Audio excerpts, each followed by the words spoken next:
وہ مرض جو لا دوا تھا یار اچھا ہو گیا. بولے سبحان اللہ. کہ وہ مرض جو لا دوا تھا یار اچھا ہو گیا. آب زمزم پیتے ہی بیمار اچھا ہو گیا. آب زمزم پیتے ہی بیمار اچھا ہو گیا. علماء کرام کی دعائیں دیتے ہوئے کہ عالموں کے ساتھ اٹھنے بیٹھنے کا فیض ہے. عالموں کے ساتھ اٹھنے بیٹھنے کا فیض ہے. تربیت اچھی ہوئی گھر بار اچھا ہو گیا. تربیت اچھی ہوئی گھر بار اچھا ہو گیا. میرے محترم وقت کی قلت ہے اس لیے میں زیادہ دیر آپ کا وقت نہ لیتے ہوئے میں حضرت مولانا مفتی عبد الغفور صاحب دامت برکاتہم العالیہ سے درخواست کرتے ہیں کہ حضرت والا تشریف لائیں اور اپنے مواعظ حسنہ سے ہم سامعین کو مستفیض کریں. اس کے بعد پھر دستار بندی کا پروگرام ہونے والا ہے. پھر اس کے بعد آپ کے سامنے دیکھ رہے نوشے بھی آ چکے ہیں. پھر نگاہ بھی ہوگا. پھر آپ کے سامنے مولانا سہراب صاحب البرتوی وہ بھی آپ سے خطاب کریں گے. اس لیے دل جمعے کے ساتھ بیٹھیں گے. جب وہ مقرر آ جائیں گے جس کے لیے آپ یہاں پر آئے ہوئے ہیں تو آپ کو تقاضا بھی لگا ہوگا, آپ یہاں سے اٹھ نہیں پائیں گے. الحمدللہ نستعینہ ونستغفرہ ونؤمن بہ ونتوکل علیہ ونعوذ باللہ من شرور انفسنا ومن سیئات اعمالنا من یهده اللہ فلا مضل له ومن یضلل فلا ہادی له ونشهد ان لا اله الا الله ونشهد ان سيدنا ومولانا محمدا عبده ورسوله. اما بعد قال النبي صلى الله عليه وسلم خيركم من تعلم القرآن وعلمه. وقال النبي صلى الله عليه وسلم لكل شيء ثقالة وثقالة القلب ذكر الله كما قال عليه الصلاة والسلام. جتنا دھیان سے آپ علماء کرام کی بات کو سنیں گے اللہ کے رحمت کے مستحق ہوں گے اور آپ کے دل کے اندر بات اترے گی اور آپ کے دل کے اندر ذہن میں بات بیٹھے گی. اس لیے جو سنا جائے سلیقے سے سنا جائے دھیان سے سنا جائے. اللہ کے یہاں تعداد نہیں دیکھی جاتی, اللہ کے یہاں انسان کا دل دیکھا جاتا ہے. آپ کس جذبے کے ساتھ یہاں آئے ہیں اور کس طرح آپ سنتے ہیں. آپ میں قرآن و حدیث کی بات سننے کا کتنا جذبہ ہے. ان جذبوں کے ساتھ اگر آپ سنیں گے تو انشاءاللہ آپ کا سننا قبول, آپ کا آنا قبول, یہ ہمارے علماء کرام کا دور و دراز سے آنا قبول. اور پھر آپ ان کی مہمان نوازی کے لیے آپ کو یہاں پر اپنے نیند کو آرام کو تج کیے ہیں, تجے ہوئے ہیں. یہ خدا کی قسم اللہ کے یہاں قیامت کے دن گواہ بنے گا کہ کچھ لوگ تھے جو رات کو رات نہیں سمجھے تھے اور اللہ اور رسول کی باتیں سننے کے لیے اپنے نیندوں کو قربان کیا, اپنی راتوں کو قربان کیا اور قربان کر کے دین کی بات سننے کی کوشش کی. ایک مرتبہ ان علماء کرام کے نام سے زندہ باد کا نعرہ لگائیے. علماء کرام, علماء کرام, مدارس اسلامیہ, مدارس اسلامیہ. آپ کا جذبہ سالم رہے, سلامت رہے. اگر دھیان سے کوئی بات نہیں سنی جاتی ہے تو بڑا خطرہ محسوس ہوتا ہے. ایک انسان تقریر کر رہے تھے اور تقریر میں کہا کہ جب انسان کو جمائی آئے تو ہاتھ پر ہاتھ رکھ, تو منہ پر ہاتھ رکھ لینا چاہیے. جمائی کا مطلب کہ انسان کو حافی آتا ہے, منہ کھل جاتا ہے, تو شریعت کا حکم ہے کہ جب حافی آئے تو اپنے منہ پر, جب جمائی آئے تو اپنے منہ پر ہاتھ رکھ لینا چاہیے. چنانچہ تقریر کو لوگوں نے سنا اور سن کے اسے پر عمل کرنے کی کوشش کی. ایک صاحب نے ان کا مطلب کچھ اور سمجھا. جب وہ اپنے گھر گئے اور گھر سے ان کا جمائی آیا, جمائی کا ایک مطلب اپنے یہاں داماد کا بھی ہوتا ہے. چنانچہ اس کا داماد آیا, اس نے کہا السلام علیکم, اس نے اپنے منہ پہ ہاتھ رکھا. اس طرف سے آیا السلام علیکم, تو اس طرف بھی اپنے منہ پہ ہاتھ رکھ لیا. ادھر سے آیا السلام علیکم, تو منہ پہ ہاتھ رکھ لیا. اب وہ بیچارے کی بات سمجھ میں نہیں آئی کہ آخر بات کیا ہوئی کہ آج تک تو سسر صاحب میں یہ بات نہیں تھی, اتنی ناراضگی کے ساتھ نہیں ملا کرتے تھے, جب سلام کرتے تھے تو پرتباط جواب ملتا تھا. آج کیا بات ہے کہ میں سلام ہوں اور دونوں طرف سے کر رہا ہوں، لیکن یہ ہے کہ جواب دینے کے بجائے منہ پر ہاتھ رکھے ہوئے ہیں۔ تو پوچھا کہ آخر ہم سے غلطی کیا ہوئی، آپ بتائیں تو صحیح۔ اس نے کہا کہ مولوی صاحب کی تقریر ہو رہی تھی کہ جب جماعی آئے تو منہ پر ہاتھ رکھنے لگے۔ تو آپ نے سمجھا کہ ایک جب انسان مطلب نہیں سمجھتا ہے اور جب انسان کوئی بات دھیان سے نہیں سنتا ہے تو چھوٹے بڑے مسائل میں بھی الٹ پھیر ہو جایا کرتے ہیں اور اس کا نتیجہ کچھ غلط نکل جاتا ہے۔ اس لیے آپ حضرات اگر سننے کے ارادے سے بیٹھے ہیں تو ایک مرتبہ ہاتھ اٹھا کر کے اپنے ہاتھ کو اٹھا کر کے بتائیں کہ انشاءاللہ ہم زندہ ہیں، زندہ رہیں گے اور زندہ دلی کے ساتھ ہم علماء کرام کی بات کو سنیں گے انشاءاللہ۔ دوستو لمبی چوڑی بات نہیں کرنی ہے، دو باتیں آپ سے عرض کرنی ہے کہ آج ہمارا آنا ہوا ہے مدرسہ امدادیہ خرید بازار کے وسیع و عریض میدان میں۔ اس مدرسے کے پلیٹ فارم سے اس مدرسے نے آج 4 بچے کو قرآن حفظ قرآن کی دولت دے کر مالا مال کر دیا، اور انسان ہی نہیں، وہ صرف اسی انسان کو نہیں بلکہ اس کے خاندان کے افراد کو جنت کا مستحق بنا دیا۔ آج اس مدرسے کے پلیٹ فارم سے ہم یہاں آئے ہیں، اس مدرسے کی نسبت سے ہمارا اور آپ کا یہاں آنا ہوا ہے۔ آپ کتنے خوش نصیب ہیں کہ جس طرح کے نسبت جس چیز کی ہوتی ہے اس کی اہمیت، اس کا مقام بڑھ جایا کرتا ہے۔ تو ہم مدرسے میں تشریف لائے ہیں، جلسہ دستار بندی میں جو علماء کرام کے ہاتھوں ان 4 بچوں کے سر پر باندھی جائے گی، جو آج کا بہت ہی خوبصورت منظر ہوگا اور تھوڑی دیر میں وہ منظر ہمارے سامنے آنے والا ہے۔ دوستو یہ جو مدارس ہیں، اس مدارس کو ہم اور آپ کیا سمجھتے ہیں؟ یہ اینٹ اور گارے کی بنی ہوئی چند کوٹھریاں ہیں، یہ چند چندے کے پیسے کو لا کر ان بچوں پر خرچ کرنے کا ذریعہ ہے اور ان کے علاوہ کچھ نہیں۔ یاد رکھیں یہ مدارس ہے تو لال قلعہ کی لالی باقی ہے، یہ مدارس ہے تو وائٹ ہاؤس کی سفیدی باقی ہے، یہ مدارس ہے تو قطب مینار کی اونچائی باقی ہے، یہ مدارس ہے تو خدا کی قسم دنیا کا نظام چل رہا ہے۔ جس دن یہ مدرسہ روئے ہستی سے ختم ہو گیا اسی دن پروردگار دنیا میں قیامت برپا فرما دے گا اور یہ ساری دنیا تہس نہس ہو جائے گا۔ ان مدارس کی اہمیت کو سمجھنے کی ضرورت ہے۔ یہ مدارس ہے تو خدا کی قسم ہمارے سروں پر ٹوپیاں، ہمارے چہرے پہ داڑھیاں، ہمارے جسم پر لمبے لباس نظر آتے ہیں۔ جس دن یہ مدارس کی نسبت ہم سے ختم ہو جائے گی اسی دن ہم اپنے اندر وہ تبدیلی محسوس کریں گے کہ ہم غیروں کی طرح کاسہ گدائی لے کر مانگنے والا روشنی کی بھیک مانگنے کے لیے ہم نکل پڑیں گے۔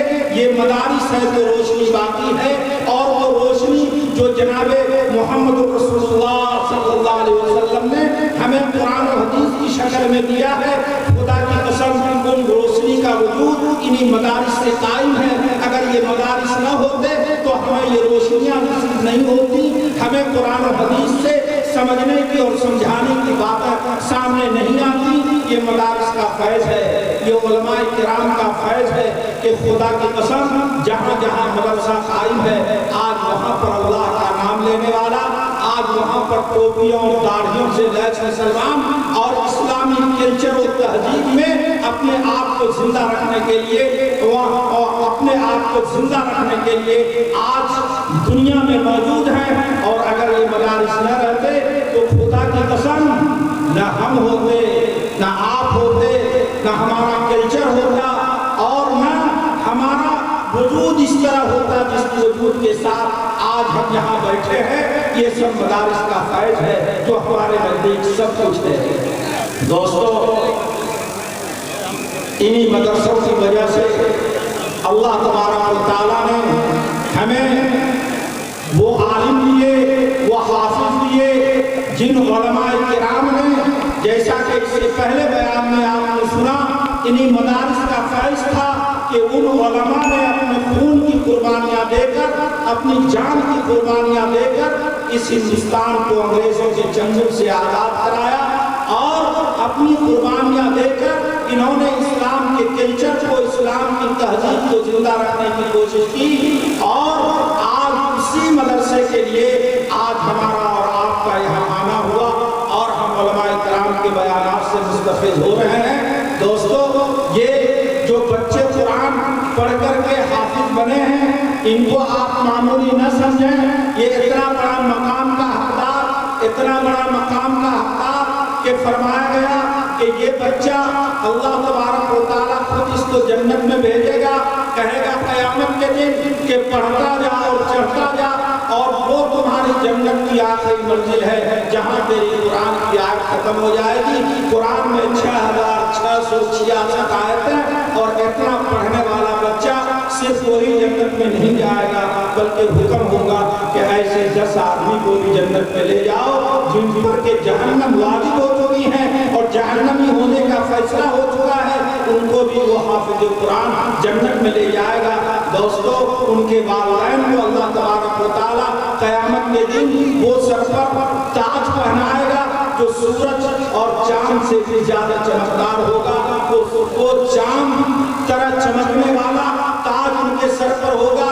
لوگ یہ محسوس کریں گے کہ یہ کسی نبی کی امت، کسی امت کا نبی ہے، لیکن جب یہ سنے گا کہ یہ اس امتی کا، یہ اس نبی کا امتی کا ایک ادنا فرد ہے جس نے کہ اپنے بچے کو حافظ قرآن بنایا تھا، تو خدا کی قسم اپنے ہاتھوں کو دامن تلے دبائیں گے کہ کیا مقام ہے حافظ قرآن کا، اور کیا مقام ہے اللہ تبارک و تعالیٰ کے یہاں ان کے ان ماں باپ کا، اور کیا مقام ہے ان جہنم کے فیصلہ ہونے والوں کا جس نے جہنم کا فیصلہ اللہ سے سن لیا۔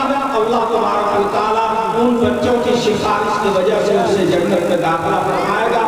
اسی بنیاد پر حدیث میں اللہ کے رسول نے فرمایا، خیرکم من تعلم القرآن وعلمہ، تم میں سب سے بہتر دنیا میں کون ہے؟ کون ہے سب سے بہتر انسان؟ فرمایا سب سے بہتر انسان دنیا میں وہ ہے جو قرآن کو سیکھتا ہے اور قرآن کو سکھاتا ہے۔ دوستو، یہ دستار بندی کا جلسہ قرآن کو سیکھنے اور سکھانے کی بنیاد پر منعقد ہوا ہے۔ جو بچے، جن عالموں نے، جن حافظوں نے بچوں کو حافظ بنایا، اور جو بچے حافظ بنے، آج ہماری نگاہ میں ان کی وقت کچھ بھی ہو، آج ہماری نگاہ ان کو کچھ سمجھے، لیکن خدا کی قسم اللہ کے یہاں کتنا بڑا مقام ہے۔ فرمایا دنیا میں سب سے بہترین طبقہ، دنیا میں سب سے مکھن والا طبقہ جو اللہ کے یہاں ہے، وہ طبقہ وہ شخص ان شخصیتوں کا ہے جو قرآن کو پڑھتا ہے اور قرآن کو پڑھاتا ہے۔ دوستو، قرآن کو پڑھنے والا، قرآن کو سکھانے والا، قرآن کو سیکھنے والا یہ بہترین طبقہ ہے۔ اس امت میں آج غیروں کی تہذیب نے ہماری نگاہ کو بدل دیا، اور ہم نے ان کو کمتر محسوس کیا، اور کمتر محسوس کرنے کی وجہ سے آج ہمارے نگاہ میں نہ مدرسے کا وہ مقام ہے، نہ پڑھنے والے کا وہ مقام ہے، نہ پڑھانے والے کا مقام ہے۔ آپ سنیں گے علماء کرام سے ان کی عظمت کا کیا ٹھکانہ ہے، تو آپ کے سروں سے ٹوپیاں گر جائیں گی جب آپ ان کی عظمت کی طرف دیکھیں گے کہ اللہ نے کتنا اونچا مقام دیا ہے۔ دوستو، انہی مدرسوں کی کڑیوں میں ایک قریب مدرسہ اعدادیہ قریب آباد، جہاں کے آج بہت دنوں کے بعد ان کی بڑی کاوش محنت کے بعد میں مبارکباد پیش کرتا ہوں جناب محمد اطہر حسین صاحب کو، جو اس مدرسے کا صدر ہیں۔ میں جو ان کا خیر مقدم کرتا ہوں اور ان کو مبارکباد پیش کرتا ہوں کہ ان کی انتر کوششوں کے نتیجے میں آج اس مدرسے میں 100 کے قریب بچے ہیں، اور ان کے علاوہ یہ بچے 4 بچے آج حفظ قرآن کی دولت سے مالا مال ہوا، اور وہ علم کی دولت سے مالا مال ہو کر آج آپ کے سامنے پیش ہوں گے، اور ان کے سر پر دستار بندی کی جائے گی، باندھی جائے گی، اور آپ علماء کرام کے ہاتھوں سے وہ عظیم، وہ خوشنما منظر بھی اپنے آنکھوں سے دیکھیں گے، تو خدا کی قسم ہمیں رشک آئے گا کہ جن کا مقام یہاں یہ ہے، اللہ کے یہاں ان کا کتنا اونچا مقام سرپرست جلسہ حضرت مولانا صلاح الدین صاحب دامت برکاتہ نے ہمارے اس علاقے کی تھوڑی سی تاریخ بیان کی. واقعتاً ہمارا یہ علاقہ جو علم سے، مدرسوں سے، علماء سے دور رہے، اور اب اللہ کی طرف سے اس کے اندر بیداری آئی، اور وہ بیداریاں آئی ہیں کہ آج یہاں بھی ہمارے اس پورے سب ڈویژن میں اور جگہ کے مقابلے میں تو نہیں، لیکن خود یہاں کے حساب سے ایک ایسا طبقہ ضرور تیار ہوا ہے.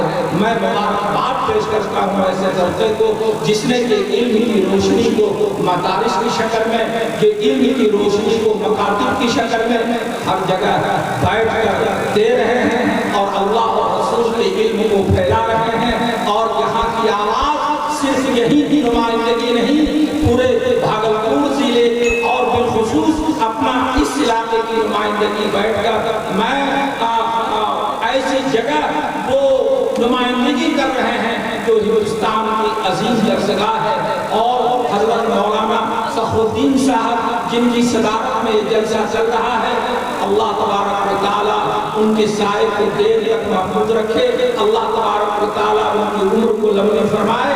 آج ہماری نمائندگی، اس علاقے کی نمائندگی ایسی جگہ فرما رہے ہیں جو ایشیا کی عظیم درسگاہ ہے. آج وہ مبارکباد کے قابل ہیں کہ آج وہ ہمارے اس علاقے سے اٹھ کر اور ایسی جگہوں سے اٹھ کر ایسی جگہ گئے اور اپنے علم کا لوہا بنوایا، اور جگہ جگہ اپنے بیانات کے ذریعے سے ہمارے اس علاقے کی نمائندگی فرما رہے ہیں. میں حضرت کو مبارکباد پیش کرتا ہوں. بڑے زمانے کے بعد میری ملاقات ہوئی اور آج اس جلسے کی صدارت میں فرما رہے ہیں. میں آپ کی محبتوں کو بھی سلام پیش کرتا ہوں، اور آپ کے یہاں آنے کو میں مبارکباد پیش کرتا ہوں. آپ تشریف لائے، ہمارے اس جلسے کو کامیاب بنانے میں آپ نے اہم رول ادا کیا.